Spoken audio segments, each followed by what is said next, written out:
शब्दांच्या वाटेवरती चल अक्षर अक्षर चालू, वाक्यांच्या अर्थामधले धडधडते अंतर खोलू, अर्थाच्या मागे दडल्या त्या सुखदुःखांना तोलू, कवितांच्या गोष्टी आणिक गोष्टींच्या कविता बोलू, शब्दांच्या वाटेवरती चल अक्षर अक्षर चालू.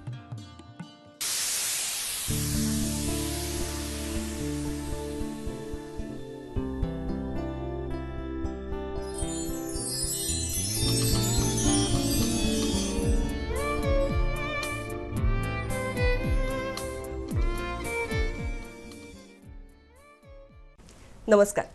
अक्षरांच्या वाटेवर या कार्यक्रमाच्या या भागात आपण सगळ्यांचं मनपूर्वक स्वागत. नाटक ही साहित्याचं अतिशय समृद्ध असं दालन. नाटक हे जसं मनोरंजनाचं साधन आहे तसंच प्रबोधनाचं माध्यम सुद्धा. अर्थात प्रेक्षक म्हणून अनेकदा आपला कल मनोरंजनाकडे अधिक असतो. असं असतानाही देवदासीसारखी प्रथा असेल, ज्यावरचं देवनवरी हे नाटक असेल, किंवा किरवंत काम म्हणजेच अंत्यविधीचं काम करणाऱ्यांवरचं किरवंतसारखं नाटक असेल, वेठबिगारी मजुरांवरचं तनमाजोरीसारखं नाटक असेल, किंवा घोटभर पाणीसारखी एकांकिका असेल, गांधी आंबेडकरसारखं नाटक असेल, या सगळ्याच नाटकांच्या माध्यमातून प्रेक्षकांना समाजातल्या उपेक्षित घटकांच्या व्यथा सांगणारे आणि त्यांचं लक्ष अस्पर्शित विषयांकडे वेधून घेणारे सिद्धहस्त नाटककार म्हणजे 99व्या नाट्य संमेलनाचं अध्यक्षस्थान ज्यांनी भूषवलं असे ज्येष्ठ नाटककार प्रेमानंद गजवी.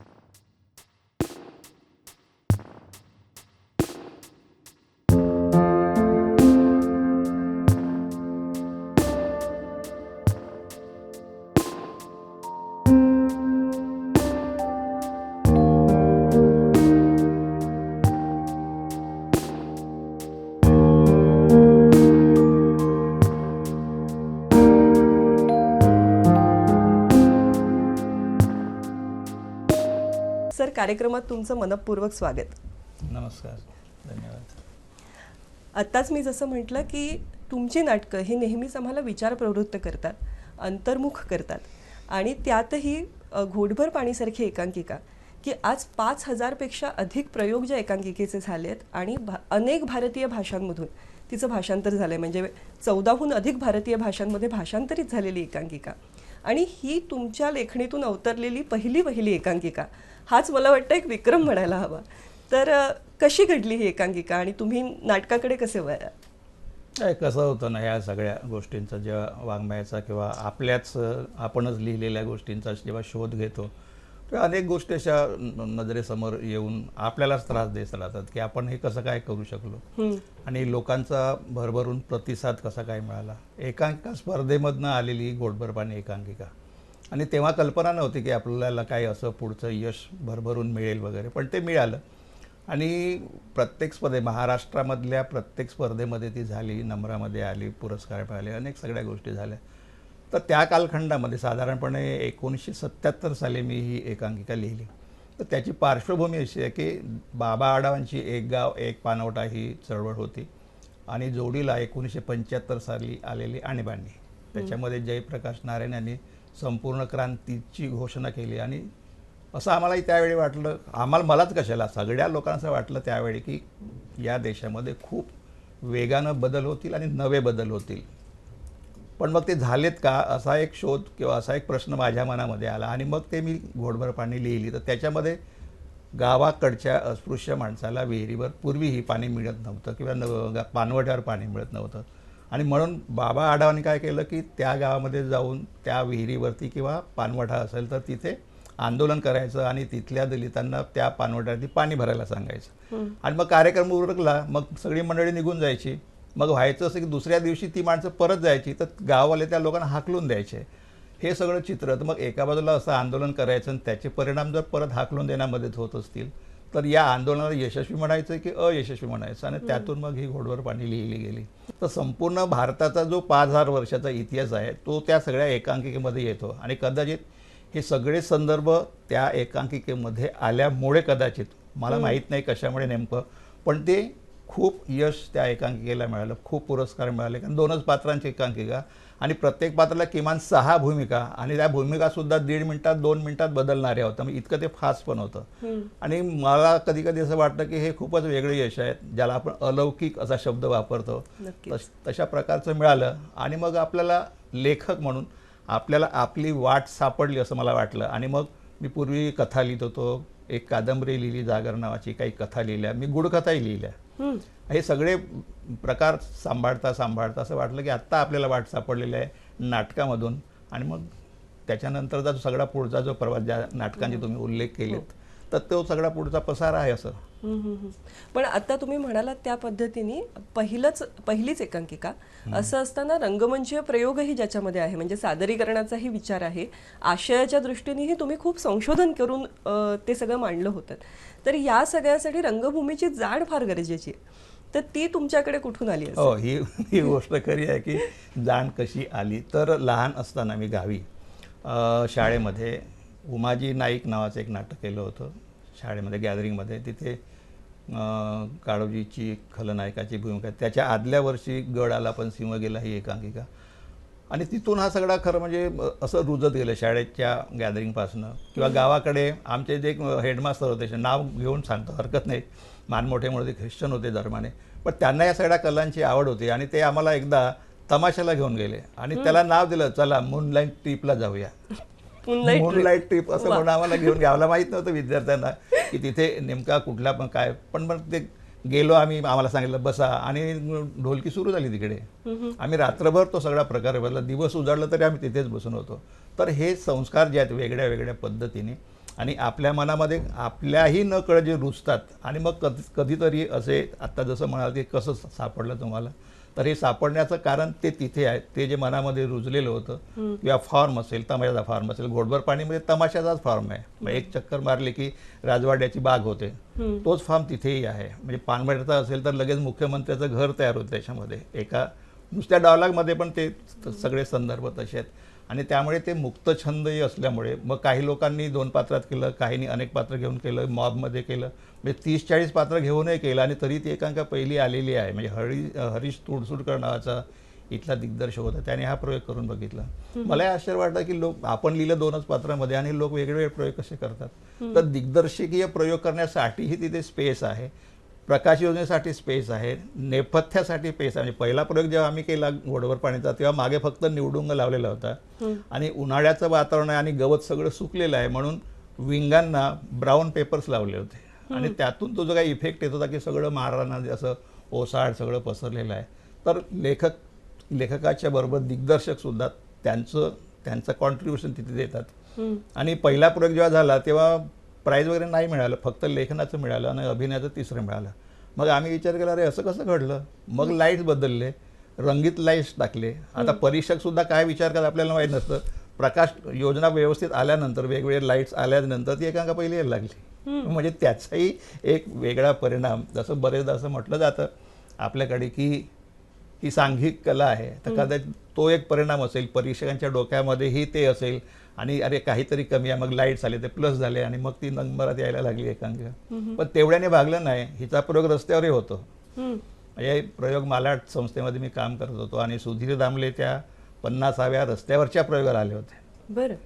आणि मालाडमध्ये त्याचा प्रयोग झाला आणि रस्त्यातील नंतर ती एकांकिका झाली. पथनाट्य म्हणजे पथनाट्य म्हणूनही वापरता येते, प्रोसिनियममध्ये पण वापरता येते आणि अनेक पद्धतीनं म्हणजे प्रयोग करण्याची. म्हणजे अनेक लोक मला असं सांगतात की तुझी ती एकांकिका आहे ती नवीन मुलांच्यासाठी, आमच्यासाठी प्रयोगशाळा आहे. तर मला असं वाटतं की हे त्यांनी दिलेलं श्रेय आहे. माझं श्रेय काय आहे मला माहीत नाही, पण भरभरून कौतुक सगळं झालं त्याच्यामुळे. नक्कीच. आता तुम्ही नाटकाच्या संस्कारांचा उल्लेख केलात, तमाशा पाहिलात, तसा आंबेडकरी जलस्याचा पण तुमच्यावरती खूप प्रभाव आहे. नाही, आंबेडकरी जलसे आमच्या काळामध्ये नव्हते. ते जवळजवळ नामशेष झालेले. नामशेष म्हणजे फार कुणी करतही नव्हते. वामन कर्डक म्हणून किंवा तो जो जुना काळ होता त्यातले मी काही वाचले, पण ते जलसे म्हणजे काय, शेवटी छोट्या छोट्या कथाच आहेत. म्हणजे दारूबंदी असेल, हुंडाबंदी असेल तर त्याचं एक प्रहसन वजा, म्हणजे नभोनाट्यामध्ये कसं सादर करत त्या पद्धतीचं होतं ते. आणि लोक प्रत्यक्ष कलावंत समोर करतायत, ढोलकी वाजतायत, आणखी बाकीच्या गोष्टी, गाणी येत आहेत, तर ते मनोरंजनाचं एक साधनही होतं आणि प्रबोधनाचंही साधन होतं. जसं तुम्ही सुरुवातीला म्हणाल की नाटक हे नुसतं मनोरंजनाचं नाही, पण ते प्रबोधनाचे मोठं हत्यार म्हणून पण वापरलं गेलं त्या काळामध्ये. तर तो सगळा प्रवाह आहे. मला प्रत्यक्षामध्ये जर बघायला मिळाले असते जलसे की नेमके कसे सादर करतात, तर कदाचित मी त्यातला एखादा फॉर्म घेऊन आणखी एक वेगळं घोडवर पाणीसारखं किंवा दुसरं काहीतरी लिहिता आलं असतं मला. पण ते संस्कार आमच्या ते डायरेक्ट झालेले नाहीत. पण कव्वालीचं आणि तुमचं खूप जवळचं नातं आहे का? प्रेम आहे तुम्हाला? कव्वालीचं मी लहान होतो तेव्हा मला 2-3 गोष्टींची आवड होती. एक तर वडील माझे दंडार करायचे.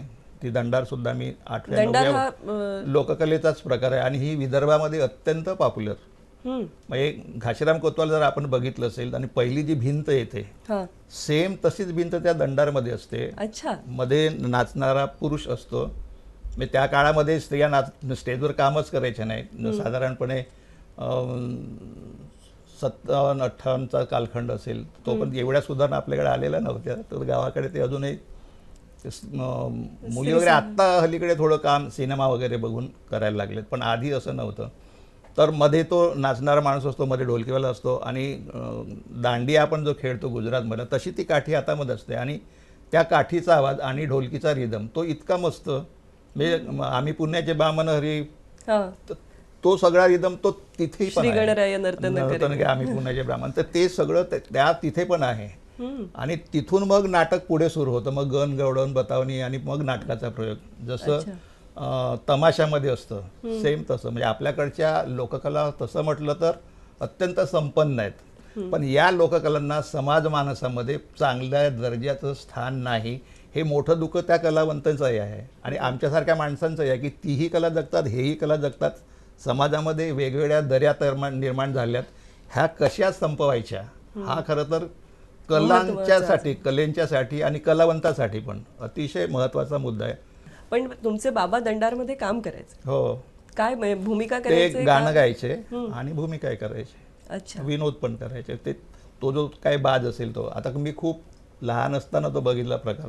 त्यातले मला गाणी किंवा ते सगळं आता काही आठवत नाही, पण रामायण महाभारत वगैरे असंच कुठला तरी एखादी किंवा राजा हरिश्चंद्र असेल तर ती गावाकडे अजूनही लोकप्रिय आहे की माणूस कसा प्रामाणिक असला पाहिजे, दानशूर असला पाहिजे. तर राजा हरिश्चंद्राची गोष्ट भारतामध्ये तुम्ही जाल तिथे तुम्हाला ऐकायला मिळेल.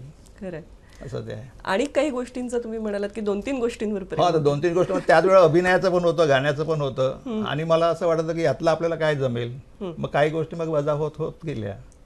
पण नाटकामध्ये मात्र तुम्ही रमला. नाटकामध्ये मी मुंबईत आल्यानंतरही नाटकामधून काम केलं. रामकृष्ण गाडगिळा माझा अतिशय चांगला मित्र, गेली 50 वर्ष आमची मैत्री आहे. त्याच्याबरोबर पहिल्यांदा काम केलं. तो मालाडमध्ये राहत होता, आम्ही एक चाड सोडून दुसऱ्या साईडमध्ये राहत होतो. ती त्याची मिसेस, असे सगळ्यांचा आमचा एक ग्रुप होता आणि नाट्य सहकार नावाची संस्था मी सुरू केली पहिल्यांदा. आणि तिथे मग करायला गेलो एक या नाटकामध्ये. तिथे नाच्या पोरेची नितीनची एक भूमिका आहे. ती भूमिका मला सांगितली, अरे ही तू कर. बरं. आणि मग हे सगळे प्रयोग गणेशोत्सवामध्ये इकडे तिकडे. मला वाटतं ही माहिती अनेकांसाठी नवीन असेल की तुम्ही अभिनयही करत होता. पुरस्कार पण बीपीटीच्या स्पर्धामध्ये पहिल्यांदा घोडभर पाणी लिहिले. एक मित्र म्हणाला की काय ते आलतू फालतू कथा बिथा लिहित असतोस, त्याच्यावर एकांका लिहि. मग मी ती लिहिली घोडभर पाणी, पण त्यांनी प्रयोग नाही केला. मग बऱ्याच उशिरा असं झालं त्याचा प्रयोग. विजय मोडकरने त्याचं दिग्दर्शन केलं. निनाद नावाची संस्था होती आणि मग ते पुढे सगळे होत गेलं. एक इतिहास, एक वेगळा इतिहास त्या निमित्ताने रचला गेला. मला पुढच्या नाटकाकडे जाताना तुम्ही मगाशी जे म्हणालात की ही नाटक ही एक सांघिक कला आहे आणि लेखकाचा म्हणजे आपल्याकडे शब्दप्रधान नाटक ही परंपरा आहेच की मुळात लेखक महत्त्वाचा, पण दिग्दर्शकालाही खूप महत्त्व दिलं जातं आणि तो सगळी मोड बांधतो असं आपण म्हणतो. आता किरवंत सारख्या नाटकाला श्रीराम लागूंसारखे दिग्दर्शक लाभले, तर त्या अनुभवाविषयी काय सांगा? लागून विषय मी खरं मी काय बोलायचा असा प्रश्न आहे. आमच्यासाठी लागू किंवा निळूभाऊ हे अतिशय आदर्श कलावंत आहेत. म्हणजे स्वतःचा एक विचार, आपला विचार घेऊन जाणं, कलेच्या संदर्भामध्ये त्याची मांडणी करणं आणि नव्या पिढ्यांच्यासाठी आदर्श, म्हणजे आदर्श या अर्थाने की त्याचा लागूंचा किंवा निळूभाऊंचा अनुनय तर तुम्हाला माहीत आहे. मग हे वाक्य तर एवढं पॉप्युलर झालं, बाई वाड्यावर या, हे कशाचं प्रतीक आहे? त्या माणसाने तो शब्द इतक्या पद्धतीने वापरला आहे की त्याचे अनेक अर्थ निघतात, पण माणसं, प्रेक्षक जो आहे तो एकच अर्थ घेतो. बाईला वाड्यावर कशाला बोलवणार? अरे तसं नसतं, दुसरं पण काम होऊ शकतं ना, पण दुसरा अर्थ लोकांनी घेतलाच नाही त्यातला. हे अतिशय गंभीर विधान आहे. खलनायकांनी केलेलं विधान असं गृहीत न धरता आपण त्या शब्दाकडे जर वेगळ्या पद्धतीनं बघितलं तर तुम्हाला त्याच्या वेगळ्या वेगळ्या अर्थछडा दिसतील. पण आम्ही किंवा आमच्याकडे समीक्षकसुद्धा किंवा विचारवंतसुद्धा त्या एक विधानाचा वेगळे वेगळे अन्वय अर्थ काढण्याच्या मागून जात नाहीत. लागूने आयुष्यभर वेगळ्या पद्धतीचा भीमा केला. लागू एकदा असं म्हणाले की अरे प्रेमानंद, लोक असं मला म्हणतात की लागूंचा आवाज एकसारखाच येतो. यांना हे कळत नाही की त्याच्यामधल्या सूक्ष्म छटा ज्या आहेत ते असं म्हणाले की मी कुमार गंधर्वांची गाणी रोज सकाळी ऐकतो आणि त्या आवाजाच्या बरोबर मी माझा रियाज करत असतो. आता हे मी प्रत्येकाला कुठे सांगत बसणार. तर ही कलावंताची त्याची जी स्वतःची जी भूमिका आहे की मी रोल जो करतोय की मी आता किरवंताचं उदाहरण, त्यांच्याबरोबर मला अनेक दिवस राहत आलं, संवाद साधता आला. तर डॉक्टर लागू असं म्हणाले की मी फक्त दिग्दर्शन करेन. पण तेही करताना मग असं म्हणाले हळूच की या नाटकाचं दिग्दर्शन दुसऱ्याकडे दिलं असतं, पण मग आपल्याकडचे दिग्दर्शक प्राधान्यानं असं बघतात की नाटकामध्ये दिग्दर्शक दिसला पाहिजे आणि तुझ्या नाटकाला अशा दिग्दर्शकाची गरज नाही. वा. हे वैचारिक नाटक आहे आणि त्यातला विचार महत्त्वाचा आहे. तर मी पण चकित झालो. मग एक माणूस चांगला दिग्दर्शक, आपल्याकडे डॉक्टर लागूंना दिग्दर्शक आहेत असं मानण्याचा प्रघातच नाही, पण डॉक्टर लागून उद्ध्वस्त धर्मशाळासारखं नाटक केलेलं आहे. हे लक्षात घेत नाहीत लोक. अँटिगनीसारखं नाटक केलेलं आहे आणि एक विचार असेल तर बाकी क्लुप्त्यांची गरज काय. काय इतका एक वेगळा विचार देणारा माणूस. पण लागूंच्या या विधानाकडे किंवा इतरांनी सगळ्यांनी दुर्लक्ष केलं असू देता, तो खरं म्हणजे वेगळा मुद्दा आहे. पण ज्याची गरज नसेल, नाटकामध्ये खोट असेल किंवा नाटक रंगतदार व्हायचं असेल, लोकांचं मनोरंजन करायचं, तर क्लुप्त्यांची गरज असते.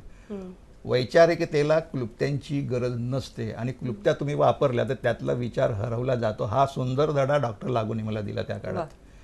आता हे इथं शेअर करण्याची मला संधी मिळते डॉक्टर लागूंच्या वतीनं. आता मी बोलतोय कारण हा विषय आम्ही कधी बाहेर चर्चिलेला नाही आहे. आणि मग अशा वेळी डॉक्टर लागू सारखा माणूस जेव्हा आपल्या बाजूला असतो आणि मग लोकही म्हणतात अरे डॉक्टर लागू सारखी माणसं तुम्हाला भेटली कशी.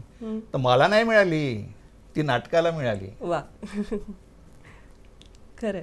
तर असंही सगळं वेगळ्या वेगळ्या पद्धतीची वेगळी माणसं मला नाटकाच्या वाटेवर चालताना मिळत राहिली. खरं. किरवंत सारखं नाटक इतका वेगळा विषय, खरं तर म्हणजे असा विषय अस्तित्वात आहे याचंही आम्हाला अनेकदा भान नव्हतं. तर हा विषय तुम्हाला कसा सुचला? सुचला म्हणजे कसं आहे की माझी एक एकांकिका करी रोडला सुहास व्यवहार नावाचा मित्र करत होता आणि मग मला घोटभर पाण्याचं यश माझ्या डोक्यामध्ये मावत नव्हतं असं म्हणा. तर मी त्याला अरे म्हटलं मला तुझी तालीम दाखव, म्हणजे आपली पुढची एकांका तिला पण असं यश मिळालं पाहिजे. नाही आता म्हणणार काय एक फ्लुकमध्ये झालं. तर गेलो मी, तर असा दारातच बसलेला होता, अंगावरचं शर्टवर काढून ठेवलं होतं आणि मी म्हटलं, तर तोच म्हणाला सर तुम्ही इकडे कसे काय. काय नाही म्हटलं तुझी तालीम बघायला आलं. तर म्हणाला नाही मला वेळ मिळत नाही तालीमी करायला. म्हटलं काय करतोस. तर म्हटलं स्मशानात जावं लागतं. म्हटलं काय करतो स्मशानात. तर म्हटलं मी आत्ताच आलो आहे, थकलो आहे, मी 2 दिवसांनी मी तुम्हाला सगळं सांगेन. मग मी 2 दिवसांनी गेलो परत त्याच्याकडे. त्याच्यासोबत एक मित्र होता सुधाकर कानडे नावाचा, हाही नाटकातला मित्र. आणि मग आमच्या थोड्या गप्पा झाल्या. मी बसलो आणि म्हटलं सांग आता तू ते स्मशानात जाऊन काय करतोस ते. तर मी आधी ओळख करून दिली याचे सुधाकर कानडे म्हणून. मग ते सुहास विवार असतं ते झालं थोडं. म्हणाल नाही मी नाही जात स्मशानामध्ये. मी कशाला जातो स्मशानात. अरे म्हटलं 2 दिवसापूर्वी तू म्हणालास की मी स्मशानात जातो आणि तिथे स्मशानकाम करावं लागतं. आता तू म्हणतोस की मी नाही जात स्मशानामध्ये. पण एकही शब्द पुढचं उच्चारलं नाही त्यांना. बरं. मग आम्ही बाहेर आलो, मी आणि तो कानडे. आणि मी लगेच गाडगीळला फोन केला. अरे म्हटलं भटजी आहेत का. कशाला कोण गेलं. म्हटलं गेलं नाही कुणी, पण आहेत का. तर मला 2 दिवसांनी सांगतो. आणि मग त्यांनी अशोक जोशी मालाडच्या स्मशानभूमीमध्ये काम करत त्यांच्याशी भेट घालून दिली. बरं अशोक जोशी सुद्धा कुठे राहायचे, मालाडच्या स्मशानभूमीला जी भिंत असतं कंपाऊंड वॉल जी असते, त्या कंपाऊंड वॉलला असं एक टिनाच्या पत्र्याचं हे लावून त्याच्यामध्ये राहत होते. तर त्यांना म्हटलं तुम्ही इथे कुठे राहता. अरे बाबा म्हणाले काय आहे एक लोकांची अडचण असते, कधीही कोणीतरी जातो, मला कुठे शोधायचं येणार, त्यापेक्षा मी इथेच राहतो. बरं. मग आता आतमध्ये मस्त फॅन बिन लावून पुस्तक वाचत बसलो होतं जेव्हा आम्ही त्यांना भेटायला गेलो होतो. आणि मग आम्हाला सगळे घेऊन ते स्मशानामध्ये आले. आणि मग त्याने जी माहिती दिली की स्मशानकाम करणारा हा जो भटजी असतो तो आणि प्रत्यक्षात आधीचा जो अस्पृश्य तो, या दोघांचंही स्थान एक आहे. म्हणजे ब्राह्मणाला समाजामध्ये म्हटलं जातं की हा उच्च श्रेणीचा आहे, पण मी ब्राह्मणच आहे, पण मला अशी वागणूक मिळत नाही. मी स्वतः ब्राह्मण सभेमध्ये गेलेलो असताना मला तिकडनं काढून टाकलं. आणि गेलो तर कशाला, तर सत्यनारायणच्या महापूजेला, तरी मला तिथनं हाकललं गेलं. आणि म्हटलं हे काय आहे. मग त्यांनी अनेक माहिती दिली वेगवेगळ्या पद्धतीची. गरुड पुराणाबद्दल सांगितलं, जो पिंडदानाचा जो विधी असतो तो सांगितला, तो कुठून आला, कसा आला, त्याची गोष्ट सांगितली. काही ग्रंथांची नावं दिली. मग हा सगळा शोध घेत घेत घेत मी गरुड पुराण वगैरे मिळवण्यापासून तर सगळे उपद्व्याप केले. आणि मग ते बोलताना असं म्हणाले की काही अडचण आहे तर सांग, मी आहे तुझ्यासोबत. पण मग मला तसा प्रश्न पडला की आता अशोक जोशीने सांगितलेली माहिती खरी आहे का, ती परत कन्फर्म करायची इच्छा झाली. म्हणून मग आमचे 2 मित्र होते, राजेंद्र चव्हाण आणि उदय तायसेठ, यांची नावं घेतली पाहिजेत, कारण ते माझ्यासोबत होते म्हणून ह्या गोष्टी होऊ शकल्या. तो मला मग सावंतवाडीला घेऊन गेला त्याच्या नातेवाईकांच्याकडे. आणि मग तिथे आम्ही आजूबाजूचा सगळा परिसर शोधला. आम्हाला कुठेही स्मशानकर्म करणारा भटजी भेटला नाही. संध्याकाळ झालेली आणि मग म्हणतो चला आपण जाऊया मुक्कामावर, आपण परत जाऊ उद्या सकाळी. पण रस्त्यात त्याचा एक मित्र भेटला, तर तो म्हणाला इकडे कुठे. मग आम्ही त्यालाच विचारलं की इथे कुठे स्मशान काम करणारा माणूस आहे का. तर मग त्याने सांगितलं की तिकडे जा, तिकडे गोकर्ण शास्त्री आहेत, ते सांगतील तुम्हाला. मी गेलो त्यांच्याकडे. आधी 2-3 माणसं कोणीतरी आपलं दुःखाच्या गोष्टी सांगत बसलेले होते. मग त्यांना काय उपाय सांगितले. आम्ही थोडा वेळ थांबलो आणि मग आमचा विषय सुरू केला. तर त्यांचा प्रश्न असा आला पहिला की कशाला तुम्ही या भानगडीमध्ये पडता, आतापर्यंत किरवंतावर कोणी काही लिहिलं आहे का. तर आम्ही पण चकितच झालो. अरे म्हटलं हे काय. आणि मग गप्पामध्ये इकडे तिकडे आम्ही त्यांना बोलतं केलं वेगळ्या पद्धतीने. ते म्हणाले आता असं काही उरलेलं नाही, तुम्ही या भानगडीत पडू नका. असं करतो. आता इकडे मग परत आम्ही बाहेर निघालो. परत त्या मित्राचा आणखी कोणी मित्र भेटला रस्त्यामध्ये. तर काय इकडे कुठे, काय नाही इकडे गेलो होतो, भटजीचं नाव सांगितलं. अच्छा, त्या किरवंताकडे. म्हणजे अशोक व्यवहारे सांगत होता की मी स्मशानात जातो मग जात नाही. मग हेही म्हणत होते की असं काही राहिलेलं नाही किंवा ह्या भानगडी नाहीत. मग ही माणसं लपवतात का. तर मी स्मशानात जातो आणि स्मशानात जात नाही, ह्या 2 लाईनमध्ये हे किरवंत नाटक घडलेलं आहे. खरं. तुमच्या प्रत्येक नाटकाचा विषय हा कुठली तरी समस्या आहे, तर त्यामुळे किती प्रकारचं संशोधन तुम्ही केलं असेल याची कल्पनाच मला वाटतं आम्ही करू शकतो. या सगळ्या कष्टांचं आपण केलेल्या चीज झालं असं केव्हा वाटतं. आपण व्यक्त झालो हे खरं म्हणजे चीज झालं असं म्हणता येईल. पण ती समस्या ज्याच्यासाठी आपण लिहिले तिचं काही निराकरण होईल की नाही हा प्रश्न आजही असा भेडसावत राहतो.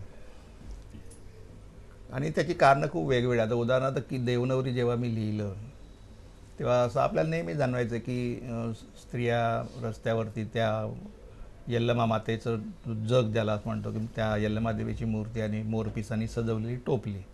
तर जेव्हा मी असं बघितलं तर असं वाटलं की हे काय प्रकरण आहे. ते तर आधी समजून घेतलंच, पण मग त्याच काळामध्ये देवदासींचा प्रश्न म्हणजे जोशी म्हणून कोल्हापूर का तिकडे गडहिंग्लज या परिसरामध्ये आंदोलन चाललेलं होतं की देवदासी प्रथा बंद झाली पाहिजे म्हणून. मग त्याचा एक शोध घेतला. मग वर्तमानपत्रामधनं काही आर्टिकल्स यायला लागले, ते बघितले. मग मी स्वतः असं कळलं की ह्या यल्लमाचं एक ठाणं कामाठीपुऱ्यात आहे. तिथे गेलो, त्या 2-4 गल्ल्या फिरलो. मला कधी काय असं भेटलं नाही सांगणारं की अमुक ठिकाणी राहतात वगैरे. ते सुद्धा काय नीटपणे सांगत नाहीत. मी गेलो दुपारच्या वेळेस, त्यांचं भेटण्याची वेळ ते संध्याकाळची, तर त्यामुळे ते त्यावेळेस शक्य नाही झालं. आणि मग मी आलो आणि बाकीचा सगळा शोध घेतला, गोष्टी मिळवल्या. ही प्रथा कशी निर्माण झाली तो शोध आधी घेतला. मग जमदग्नी आणि परशुराम आणि त्याची आई रेणुका अशी गोष्ट मिळाली. मग त्या 2-3 गोष्टी वेगवेगळ्या पद्धतीने मिळाल्यामुळे त्यातली कुठली निवडायची. आणि मग दरम्यान लोकप्रभेचं एक पत्र आलं की एकांकिकेचं आम्ही विशेषांक काढतोय. सतीश नाईक जो आता चित्रकार म्हणून प्रसिद्ध आहे आणि तो लोकप्रभेला होता तेव्हा. तर मग मी ती एकांकिका लिहिली आणि पाठवून दिली. ती प्रकाशित झाली. मग तिचा प्रयोग झाला. उदय म्हैसकरने ती सायन मेडिकल कॉलेजतर्फे सादर केली होती आणि त्यांनी 60 मुलं आणि मुली घेऊन ती केलेली होती. म्हणजे सगळ्या लुगडं नेसलेल्या मुली आणि असा तो सगळा माहोल होता. मग असं म्हणायला लागले की अरे हे तर चांगला विषय आहे, नवीन विषय मांडलायस, तू याचं नाटक कर. मग त्याचं मी परत नाटक केलं. म्हणजे या ग्रुपमध्ये मी होतो, त्यांना कोणालाच आवडलं नाही. आता म्हटलं काय करायचं. आणि मग घोटभर पाणीचा जेव्हा प्रकाशन समारंभ झाला तर त्यावेळेस राजा ढाले आणि तेंडुलकर आणि तेंडुलकरांच्या हस्ते त्याचं प्रकाशन व्हावं अशी माझी इच्छा होती. मी तेंडुलकरांना बोलवलं, ते आले नाही. त्यावेळेस ते असं म्हणाले होते की तू परत नवीन काही लिहिलंस तर मला सांग. वा. मग मला असं वाटलं की आता आपल्याकडे योग्य अशी एकच व्यक्ती आहे की जी तेंडुलकरांना आपण ही मग नाटक जे होतं ते तेंडुलकरांना दिलं आणि तेंडुलकरांना मग भेटायला गेलो. तर ते पहिलेच वाक्य असं म्हणाले की तुला कल्पना आहे का तू काय केलंस? तू मराठी साहित्याला एक नवा शब्द दिलास. आता हे कौतुकानं खरं म्हणजे कोणी सुखावेल ना, पण देवनवरी हा असा एक नवीन शब्द तू दिलेला आहेस. आणि मग त्याने ते वाचलेलं होतं. ते म्हणाले की खूप चांगलं झालं, याचं पुस्तक येऊ दे. म्हणून कोण काढणार माझं पुस्तक? तर म्हणाल जा वाबी भटांना भेट. म्हणजे आपल्या बरोबर नवोदितांचा प्रवास सुखकर होण्यासाठी आपल्यासाठी आपल्याही नकळत माणसं जी अशी समर्थपणे उभी राहतात ना, वा. तशी माणसं मला मिळत गेली माझ्या या वाटेवरती. आणि मग तेंडुलकरांनी प्रश्न लिहिली, पुढे ते सगळं पुस्तक झालं, रामगणेश गडकरी पुरस्कार मिळाला, असा तो सगळा प्रवास. आणि मग मला आकाशवाणीशी माझं तसं थोडंसं नातं होतं. तर मग ती दारवेकर मास्तरांना भेटलो. मग त्याचं त्यांनी नभोनाट्य केलं आणि मग त्यांनी ते 14ही भाषांमध्ये यावं म्हणून ते दिल्लीला पाठवलं. तर दिल्लीवरून पत्र आलं. तर दारवेकर मास्तर मी असाच भेटायला म्हणून गेलो. तर त्यांनी ते पत्र काढलं आणि म्हणाले की अभिनंदन तुझ्या या नाटकात तिकडे निवड झालेली आहे 14 भाषांसाठी, पण त्यांची एक अट आहे, तू त्याचा शेवट बदलून द्यायला हवास. म्हटलं काय बदलायचं आहे? काय नाही, ती देवीची मूर्ती ती मुलगी तोडते ना शेवटी, ते त्यांना नको आहे. म्हटलं मी नाही बदलणार. म्हटलं ज्या हेतूसाठी मी लिहिलेला आहे तो हेतू जर नष्ट होणार असेल तर म्हटलं या सगळ्या धडपडलेला काही अर्थच नाही. दारोगा तिथेच जागातीच उभे राहिले, असे वाकले टेबलावरून आणि अभिनंदन म्हणाले. तुझ्याकडून मला हीच अपेक्षा होती. वा. नाहीतर लोक तिकडे जायला मिळते 14 भाषेमध्ये ते भारतभर आपलं नाव जाणार, हा बहुमान कोण नाकारेल? कोण नाकारेल? तर म्हणाला खूप चांगली गोष्ट आहे, आपण नाही करायचं 14 भाषांमध्ये असं मग तेही स्वतः बोलले. आणि मग तो असा सगळा प्रवास, म्हणजे असं एका बाजूला एक वेगळं उभंही राहतं आणि दुसऱ्या बाजूला तुमची कसोटी लागते. खरं. आणि देवनवरीने ही कसोटी घेतली माझी. पण आता प्रश्न असा निर्माण होतो की सौदंतीमध्ये ज्या पद्धतीनं देवदासींचा प्रश्न आजही आहे छुप्या पद्धतीने, आणि तिकडनं मग वेगळ्या पद्धतीने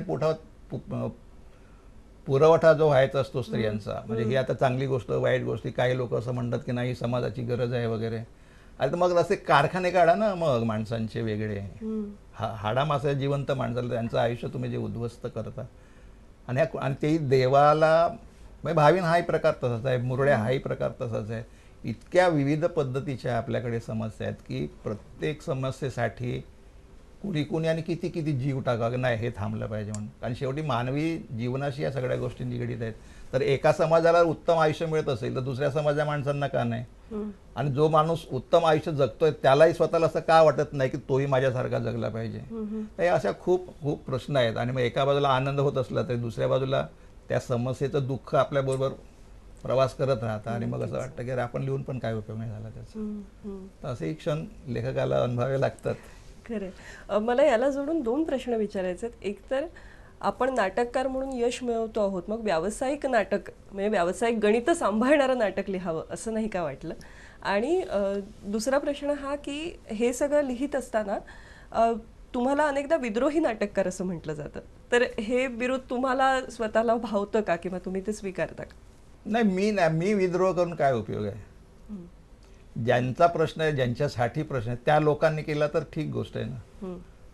म्हणजे मी विद्रोही असं म्हणण्यात त्याच्यात काही अर्थ, त्याचे काही परिणाम मला दिसलेले नाहीत की मी विद्रोही की करतो किंवा मी विद्रोहासाठी लिहितो असं काही मला स्वतःला वाटत नाही. मी त्या प्रश्नाच्या मुळाशी जातो. प्रश्न निर्माण का झाले, कुठल्या परिस्थितीमध्ये निर्माण झाले, त्याच्या मागच्या लोककथा काय आहेत, त्याचा शोध मी घेतो. तो विद्रोह, आता देवनवरीमध्ये जरी ज्या पद्धतीने ती मुलगी देवीचा देवारा तोडते, हा मी लेखक म्हणून नाही तोडत, त्या मुलीचं दुःख एवढं मोठं आहे की ती स्वतःच बंड करे त्याच्यामध्ये. आता तुम्ही असं म्हणाल का लेखक सपोर्टला नसतो, पण पात्र जे असतं, तुम्ही जे निवडलेलं पात्र असते, त्याचा जो प्रवास असतो नाटकामधला, तो जर त्या दिशेने जाणारा असेल तर तसा शेवट येईल. तो त्या दिशेने जाणार नसेल तर असा ओढून ताणून मूर्ती तोडायची म्हणून कोणी नाटक लिहित नाही. त्या माणसांच्या जगण्याच्या व्यथा मांडण्यासाठी लिहिलंय, मूर्ती तोडण्यासाठी लिहिलेलं नाही. तो त्याचा एक भाग झाला किंवा अनेक असे सगळे प्रश्न आहेत. तर त्यामुळे होतं असं की लिहिणाऱ्याचा जरी प्रश्न असला तर तो त्या शोधाच्या प्रश्नाच्या निगडीत असतो. मूर्ती तोडण्यासाठी किंवा म्हणजे अनेकदा नाटकाचा प्रवास हा नाटकाचा स्वतंत्र प्रवास म्हणून स्वतंत्र प्रवास असेल तरच तो शेवट पडतो. नाही तर दारव्हेकर मास्तर म्हणाले नसते अरे बदलते रे, यात काय सोपं आहे काम. पण त्यांनाही ते पटलेलं होतं की हा बदल करून चालणार नाही. खरंय. कारण हे जर बदललं तर मूळ समस्या किंवा त्यातून जे कॅरेक्टर उभं राहिलेलं आहे देवनवरीचं, तर तिला न्याय मिळाला नसता ना, खरंय. तिच्या भूमिकेला न्याय मिळाला नसता. आणि राहिला मुद्दा व्यावसायिकतेचा, तर देवनवरीचंच नाटक करून द्या असं म्हणणारे भेटले आणि 25,000 रुपये घेऊन जा उद्या येऊन. मी त्यांना नाही म्हणून सांगितलं. आणि त्याने मला हेही सांगितलं की हे 2 सीन टाका तुम्ही. अरे मग तूच होणार लेखक ना, तू लिही ना. म्हणून मी शक्यतो मला जो विषय मिळाला असेल त्याच्याशी मी प्रामाणिक राहण्याचा प्रयत्न करतो. मला जो अनुभव आला असेल, मला जी अनुभूती आली असेल, अनुभूती ही पात्रांच्या माध्यमातून येत असते. की मी तुम्हाला सुख देण्यासाठी लिहित नाही, मी तुम्हाला त्रास देण्यासाठीच लिहीन. कारण हा जो त्रास जो निर्माण करून ठेवला आहे तर माझ्या सांगण्याने सुटणार नाही. मी तुम्हाला त्रास दिला तर कदाचित, आणि त्रास देण्यासाठीच मी लोकांना लिहितो. कारण तुम्ही हे सामाजिक प्रश्न निर्माण करून ठेवलेत, कुणीतरी त्याच्याबद्दल लिहिलं पाहिजे. आणि मला वाटते म्हणून लिहित नाही, तुम्ही सांगता म्हणून मी लिहितो. कारण तुम्ही हे सगळे प्रश्न निर्माण करून ठेवलेत आणि कुणीतरी त्याची उत्तरं शोधली पाहिजे. आणि उत्तम साहित्याचं मला वाटतं हे लक्षण आहे की ते अस्वस्थ करतं. प्रत्येक गोष्टीवर उत्तर शोधता येईल असं नाही, पण निदान ती अस्वस्थता अनुभवणं आणि त्यातून माणूस म्हणून समृद्ध होणं हे निश्चितच तुमच्या नाटकातून आम्ही अनुभवत आलो आहोत. मला यालाच जोडून विचारायचं आहे की पण ही तुमच्या लेखणीची ताकद म्हणता येईल की नाना पाटेकरांसारखा एक प्रथितयश नट तुमचं नाटक करतो आणि व्यावसायिक याच्यावरती त्याचे उत्तम प्रयोग होतात. तर त्या सगळ्या प्रवासाविषयी काय सांगा? तनमाधुरी जेव्हा पहिल्यांदा झालं ते राज्य नाट्य स्पर्धेला, आणि तिथं ते पहिलं आलं, पहिल्या फेरीत, दुसऱ्या फेरीमध्ये तिसरं आलं. त्यावेळेस कॉम्पिटिटर प्रलम मयेकर, विजय तेंडुलकर असे सगळे होते.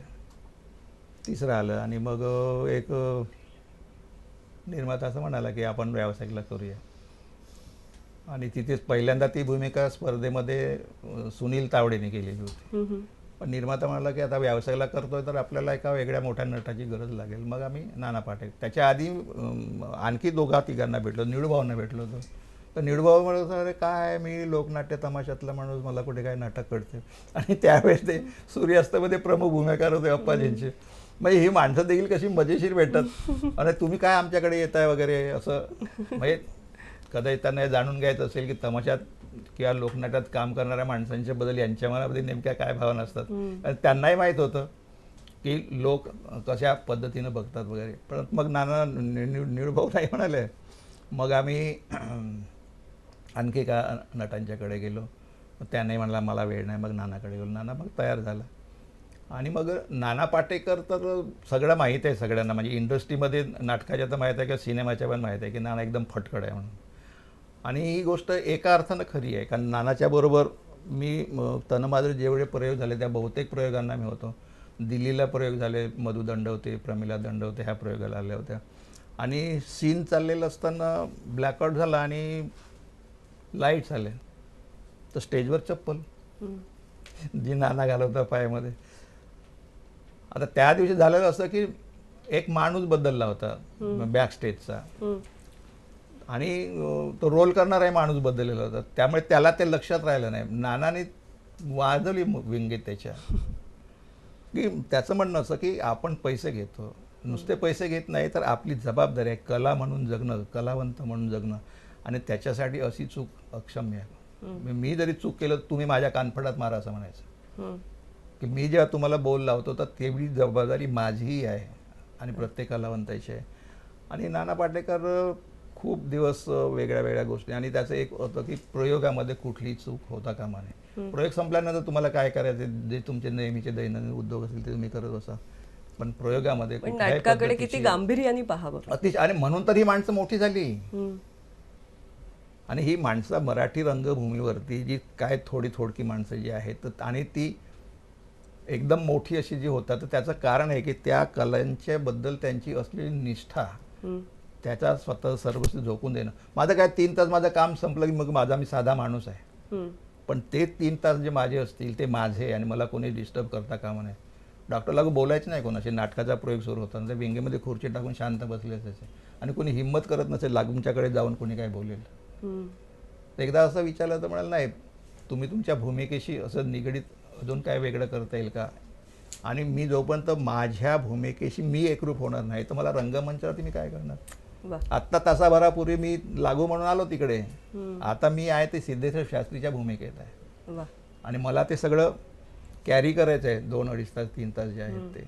त्यामुळे कलावंत असणं ही मोठी जबाबदारी आहे आणि जी लोक ही जबाबदारी पाळतात ते आयुष्यात मोठे होतात.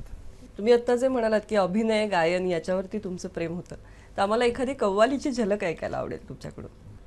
हताश का रे झाला तू मर्द मी शिवाला, शिरजोर झाली जर घरवाली, टोला दे टोला टोला दे टोला, बेदर्द बाईल कुठली जी तुझ्या जीवावर उठली, खाण्या घेण्या पायीच सारी तुझी कमाई लुटली, धर धर धर धर अक्कल धर नाही धरशील तर पटकन मर. असं ते त्यावेळेचं ते गाणं होतं आणि हे सिनेमा चालीवरचं आहे. यातला किस्सा असा खूप महत्त्वाचा असा की हे मी गाणं गात होतो आणि गाता गाता माझा हात हताश का रे झाला तू मर्द मिश, तर ज्या माणसाकडे बोट गेलेलं होतं तो फक्त मस्त मिशीवाला माणूस होता. हे सगळं कळत न कळत झालेलं. आणि मग त्याच्यानंतर जो त्या माहोल जे सगळं तयार झालं, वडील पण आलेले होते आणि मग सगळ्यांनी वडिलांना घेराव घातला, कुठला मुलगा काय वगैरे, तुम्ही याला खूप शिकवा वगैरे, असं सगळं. म्हणजे त्या गाण्याचे परिणामसुद्धा असे वेगळ्या पद्धतीनं त्या काळामध्ये मिळालेले आहेत. वा. आणि मी नंतरच्या काळामध्ये गोविंद म्हशीलकर यांच्याबरोबर मुंबईमध्ये आल्यानंतर त्यांच्याबरोबर होतो वर्षभर शागिर्द म्हणून म्हणा.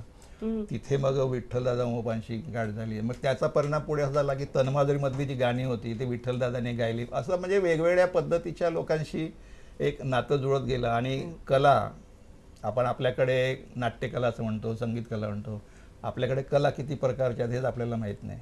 तर स्थापत्यकला आहे, शिल्पकला आहे, चित्रकला आहे, नृत्यकला आहे, संगीत कला आहे आणि वाङ्मय कला. आपण फक्त 5च कलांना मान्यता देतो, वाङ्मय कलेला कला म्हणून मान्य करत नाही. त्याला आपण साहित्यामध्ये टाकलेलं आहे. हे का केलं माहीत नाही, ते संगीत नाटक अकादमी किंवा साहित्य अकादमींना माहीत असेल. पण आम्ही म्हणजे मी तर या सगळ्या कलांना एकत्रित आणतो. हे कविता, कथा, कादंबरी, ललित काय जे सगळं असेल ते, ही सुद्धा सगळ्या प्रकारची एक कला आहे. सर, तुम्ही मगाशी जे म्हणालात की नाटक ही अतिशय गांभीर्याने करण्याची कला आहे आणि त्याकडे तुम्ही कायम तसंच पाहत आलात, तर यातूनच कुठेतरी बोधिनाट्य चळवळीचा जन्म झाला का? त्यामागचा विचार काय? विचार असं काय खरं ते ठरवून काय आलेलं नाही. गेली 40-45 वर्ष रंगभूमी किंवा कविता, कथा, कादंबरी म्हणजे सगळेच वाङ्मय प्रकार हाताळून बघितलेले आहेत. आणि मग तेव्हापासनं अगदी सुरुवातीपासनं कलेसाठी कला की जीवनासाठी कला हा वाद आम्ही वाचते होतो. नासी फडके असतील किंवा वि. स. खांडेकर या काळात त्यांच्या कालखंडामध्ये हा खूप गाजलेला. मग यातून निष्पन्न काय झालं, असा एक साहजिक, जसे मला प्रश्न एरवी पडतात तसाच प्रश्न या साहित्याच्या बद्दलही पडला. आणि मग विचार असा केला की तिसरं काय असू शकतं का. आणि मग असं लक्षात आलं की असू शकतं. हे सगळेजण कलावादी असं म्हणतात की कलेनी, कलावंतांनी काय घडलं तेवढं सांगायचं, कसं घडलेलं सांगण्याच्या भानगडीत पडायचं नाही किंवा त्याच्यात उपाय सुचवायचे नाही. मला पहिला प्रश्न पडला, उपाय का नाही सुचवायचा? डॉक्टर जर औषध देतो तर त्याला आजार कळला पाहिजे ना. मग कलावंत जर तो डॉक्टरासारखा जर त्याच्या बुद्धिमत्तेचा किंवा त्याच्या लेखनाचा उपयोग करणार असेल आणि त्याने उपाय जर सुचवला की आपण समाजशास्त्रज्ञांचीच वाट बघायची किंवा देवाचा अवतार देव अवतार घेईल आणि मग सामाजिक समस्या सोडवेल, असं काय बघत बसायचं. मग तोच प्रश्न जीवनवाद्यांच्या बद्दल आहे. हे जीवनवादी पण म्हणतात. म्हणजे उदाहरणार्थ सांगायचं झालं की कलावादी काय म्हणतात की घराला आग लागली आहे एवढं सांगा, पुढचं काय सांगू नका. जीवनवादी म्हणतात घराला आग लागली, हे ठीक आहे, पण पाणी मारून विझवता येतं ना, तेवढं तरी सांगा ना. माझं म्हणणं आणखी एक पाऊल पुढे जायला पाहिजे. घराला आग लागलेली आहे एवढं सांगून थांबणार नाही, तर पाणी मारून ती विझवा हे सांगितलं पाहिजे. पण कशी विझवावी हा अत्यंत महत्त्वाचा प्रश्न आहे. म्हणजे झोपडीला लागलेली आग आणि 25 माळ्याच्या बिल्डिंगला लागलेली आग एकाच पद्धतीने तुम्हाला नाही विझवता येत. तुम्हाला वेगळं तंत्र वापरावे, शिडी वापरावी लागेल. आणि मग आग विझवावी लागेल आणि किती फोर्सनी पाणी मारावं लागेल ते पण सांगावं लागेल. म्हणून आणि हे ज्ञान जर नसेल लोकांना, म्हणजे अग्निशमन दलांच्या लोकांना जर ज्ञान नसेल तर ते कसं विझवणार. म्हणून मग कलेची सुद्धा ही जबाबदारी आहे की तुमच्याकडे ज्या गोष्टी आहेत त्या माध्यमातून तुम्ही लोकांना सांगितलं पाहिजे कसं जगावं. जगणं माहिती आहे पण कसं जगावं, उत्तम जगायचं असेल यातूनच ज्ञानासाठी कला. म्हणून मग ते यातून मग ते ज्ञानासाठी कला, आर्ट फॉर नॉलेज असं एक सूत्र सापडलं आणि त्यातून मग आम्ही आर्ट फॉर नॉलेजसाठीच काम करतो. आता बोधीच्या आम्ही आता खरं म्हटलं म्हणजे आत्तापर्यंत 42 कार्यशाळा झाल्या. बरं. जवळजवळ 150 नाटककारांनी नाटकं वाचलेली आहेत. आम्ही कवितेच्याही कार्यशाळा घेतल्या, कथेच्या घेतल्या, कादंबरीच्या घेतल्या, कारण ह्या सगळ्यांचं एकमेकांशी नातं आहे. आणि नाटकवाल्यांना तर अत्यंत आवश्यक आहे, त्याला कथा माहीत पाहिजे, कविता माहीत पाहिजे, कादंबरी माहीत पाहिजे, नाही तर नाटक नाही लिहिता येणार. आणि मगाशी जसं म्हटलं होतं की नाटक ही सांघिक कला आहे किंवा काय, मी या नाटकाकडे वेगळ्या पद्धतीने परत बघतो. म्हणजे नाटक ही इतर कलांवरती अवलंबून असणारी कला आहे असं म्हटलं जातं किंवा हे मत रूढ झालेलं आहे. मी उलटं मत म्हणतो, नाटक ही अशी कला आहे की जी सगळ्या कलांना स्वतःमध्ये समाविष्ट करून घेते. वा. म्हणजे लोक जे बोलतात माहीत नाही मला, हा कदाचित प्रश्न पडण्याचा परिणाम असावा. म्हणजे प्रत्येक गोष्टीकडे दृष्टीनेच बघावं आणि प्रश्नार्थक दृष्टीनं बघितलं तुम्ही तर त्याला वाटतं त्याची उत्तरं तुम्हाला मिळतात. मला मग वाट बागत बसावं लागत नाही, अमका सांगेल किंवा अमक्या तज्ज्ञाकडे जा. मग आपणच आपल्यातल्या तज्ज्ञाला शोधलं तर काय बिघडते कलावंते. आणि मग कलावंत सुद्धा जसं नट तो ॲथलीट फिलॉसॉफर असलं पाहिजे असे मांडणे आहे.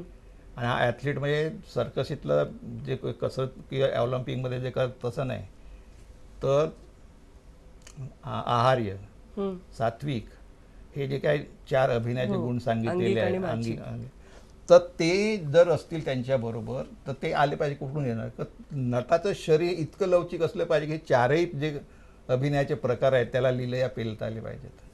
आणि ह्याच्यासाठी हा जो नट आहे ना तो ॲथलीट फिलॉसॉफर पाहिजे. म्हणजे you are the instrument and you are the player असं एक मुळातलं वाक्य आहे. तर हे कसं येणार. आणि मग हे 4 सांगितल्यानंतर आणखी एक राहतो जो आपल्याकडे सांगितला जात नाही, तो असतो तात्विक. आणि हा तात्विक जो गुण आहे हा कलाकृतीच्या आशात असतो, असा बाहेर नाही असा काढता येत. बरोबर. आणि ते सुद्धा लोकांच्यापर्यंत घेऊन जाण्याचं कसब नटाकडे पाहिजे. म्हणून तो तत्वचिंतक असला पाहिजे, ॲथलीट फिलॉसॉफर असला पाहिजे.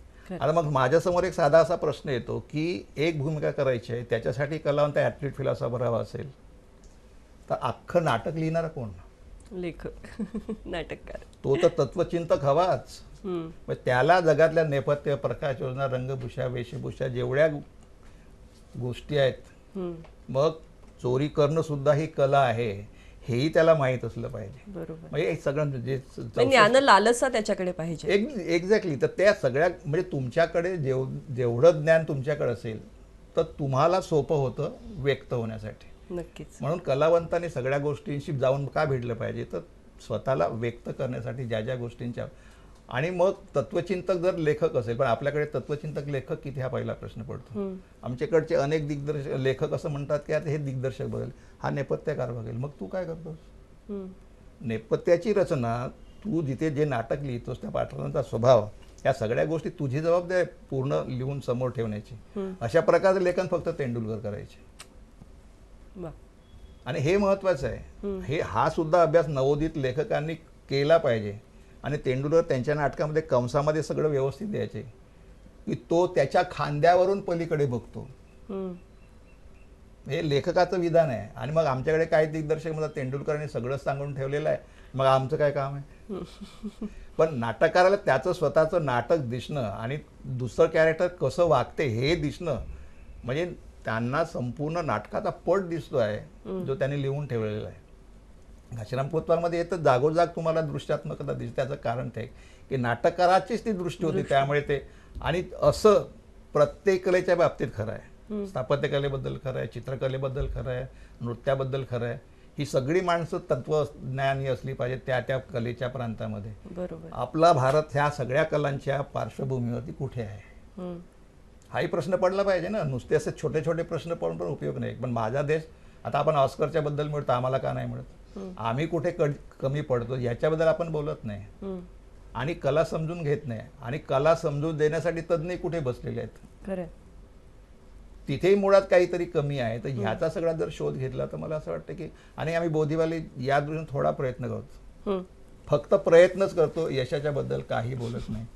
कारण यश हे काय शेवटी आम्ही जरी सांगितलं की हा अभ्यास केला पाहिजे, पण समोरची माणसं ऐकतील तर ना, त्यांना कलेबद्दलची आवड असेल तर ना, आम्ही सांगून उपयोगाचं पण नाही. निदान एक व्यासपीठ निर्माण एक आम्ही करणं. फक्त एक विचारांचा एक धागा धागा सोडून दिलेला आहे की कलेसाठी कला, जीवनासाठी कला हे सगळं आहेच, पण ज्ञानासाठी कला ही तेवढीच महत्वाची आहे. वा. आणि मला असं वाटतं की याचं काय फळाबिळाची आपण काय अपेक्षा काय धरून बसलेलं नसतं. जेव्हा व्हायचं तेव्हा होईल, पण एक काहीतरी धागा किंवा एक बीज रोवलेलं आहे. मला यालाच जोडून खरं तर एक छोटी फरमाईश करायची आहे तुम्हाला. कारण तुमच्या लिखाणाची सुरुवात झाली कवितेपासून आणि आता तुम्ही कविता आणि कथा याचं मिश्रण करून काही लिखाण केलं आहे, काही वेगळे प्रयोग केलेत. तर त्याची एखादी झलक आम्हाला ऐकायला मिळेल का? हां, मला असं वाटतं की हवे पंख नवेमध्ये आंबेडकरांचं तसं जीवनचरित्रच म्हणायला हरकत नाही. आणि याच्यामध्ये हिंदू कोड बिल जेव्हा त्यांनी संसदेमध्ये मांडलं आणि पारित होत नाही, नेहरूंच्या काळातली गोष्ट आहे ही, आणि मग त्यांनी तो राजीनामा वगैरे दिला. तर आंबेडकरांची दृष्टी त्यावेळेस या स्त्रियांच्या प्रश्नाच्या बद्दल काय होती, असं ती पार्श्वभूमी त्या या रचनेमागे आहे. बरं, ही रचना म्हणजे मी नाटक लिहित होतो का कादंबरी लिहित होतो, कविता लिहित होतो की आणखी काय लिहित होतो मलाही माहीत नाही. पण ते मी एक मुक्तछंदात्मक एक प्रयोग करून बघितला. तो त्यातला मी थोडासा एक भाग. स्त्री एक आदिम दुःख, दुःखालाही लागू नये दुःखाच्या झळा, म्हणून झाला काय जन्म स्त्रीचा. स्त्रिये किती भोगत आलीस दुःख, केव्हापासून भोगत आलीस दुःख, दुःख एके दुःख आणि दुःख देणारा हे स्त्रिये, युगाने युग अनुभवत आलीस तू तुझ्याच दुःखाच्या झळा. या झळांचाच लागावा लळा अशी तुझी स्थिती. मत्स्यगंधे, एका किनाऱ्यावरून दुसऱ्या किनाऱ्यावर सोडताना पराशर ऋषींनी तुझ्याशी जे केलं वर्तन आणि घातला जन्माला व्यास, तेव्हाची तुझी स्त्री वेदना ऐकू येत नाही का या भूमीला. जेव्हा सोडून दिलं पाराशरानं वाऱ्यावर, कुंती तीही कुमारी माता कर्णाची, कोण होता तो पुरुष? सूर्य.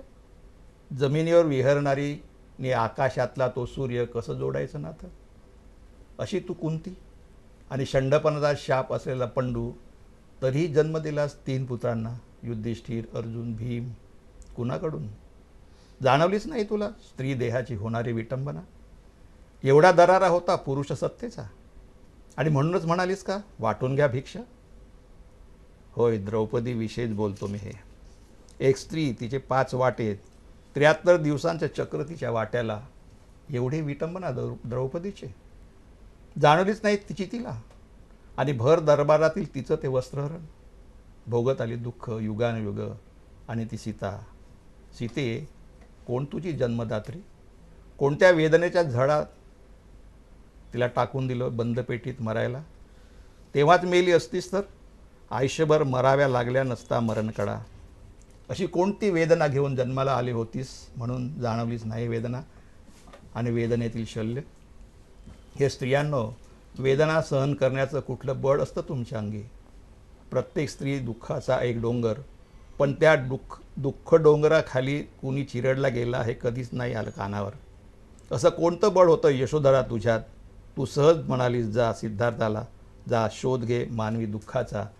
राहुल इवलाचा जीव, त्याची जबाबदारी असताना हे स्त्रियांनो कोणत्या शब्दांनी सन्मान करू तुमचा. शब्दच नाहीत, थिटे शब्द सारे. जगातील सर्व भाषांमधील कोण भाषातज्ञ घडविल नवा शब्द तुमच्या सन्मानासाठी. हे भीमाबाई माझ्या माते, 14 बाळजन्म कडा कशा सोसल्यास ग तू. सोसणं एवढंच तुम्हाला ठाऊक. माझी रामू, वेदनेला हरवत वेदनाधीन झालेली, आणि फॅनी, तिची वेदना कळूनही वेदनेच्या गर्तेत टाकून आलो मी. वेदने, माझ्या वेदना, न्यूरायटिस, डायबिटीज, सांधेदुखी, माझ्या वेदना किशोरू तुझ्या. डॉक्टरांनी स्पष्ट सांगितलं होतं लग्न कर किंवा मरण. तरी तू शरू मरणाच्या दारातील मला तुझ्या वेदनेत सामावून सांभाळून घेतलंस. या तमाम वेदनांचं ऋण कसं फेडायचं? हे वेदनेच्या वेदनांनो माझ्या उरी ऋतून बसलेलं एक शल्य स्वतंत्र व्हा सर्वार्थानं. स्वातंत्र्यच देईल मुक्ती युगायुगाच्या वेदनेतून किमान बळ देईल वेदनेचं मूळ समजून घेण्याचं. व्हायलाच हवी मुक्ती युगायुगाच्या गुलामीतून. व्हायलाच हवी मुक्ती युगायुगाच्या गुलामीतून. वा, खरं तर इतका मोठा पट स्त्री जन्माचा तुम्ही यातून मांडला आहे. पुढचा प्रश्न विचारण्याचं थोडं धाडसच करायला लागतं यानंतर, पण तुमचं आत्मचरित्र येतं आहे असं कानावर आलं, तर ते कधी आम्हाला वाचायला मिळणार? ते आता निवांतपणे येईल, कारण ते घाई करून पण चालणार नाही. आता ते DTPला गेलं आहे आणि जूनमध्ये ते प्रकाशित होईल. 15 जून असं मी प्रकाशकाला सांगितलं आहे. म्हणजे मॅजेस्टिक प्रकाशन अशोक कठावडे ते करत आहेत.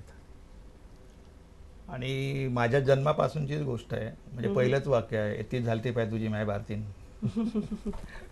वा. आणि तिथून मग माझं जन्मगाव जे पिंपळगाव आहे तिथून ती गोष्ट सुरू होते आणि मुंबईमध्ये संपते.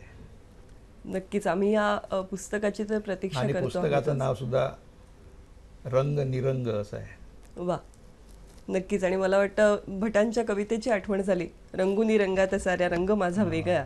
तसं म्हणावं असं या सगळ्या कलाविश्वामध्ये तुमचा वेगळा रंग हा निश्चितच उठून दिसणारा. आणि आज त्याविषयी तुम्ही आमच्याशी इतक्या मनमोकळ्या गप्पा मारल्यात, त्याबद्दल मनापासून आभार.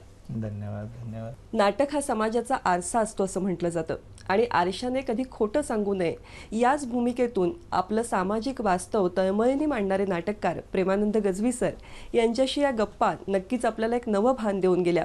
अशाच साहित्यिक गप्पांसाठी भेटूया अक्षरांच्या वाटेवर या कार्यक्रमाच्या पुढील भागावर.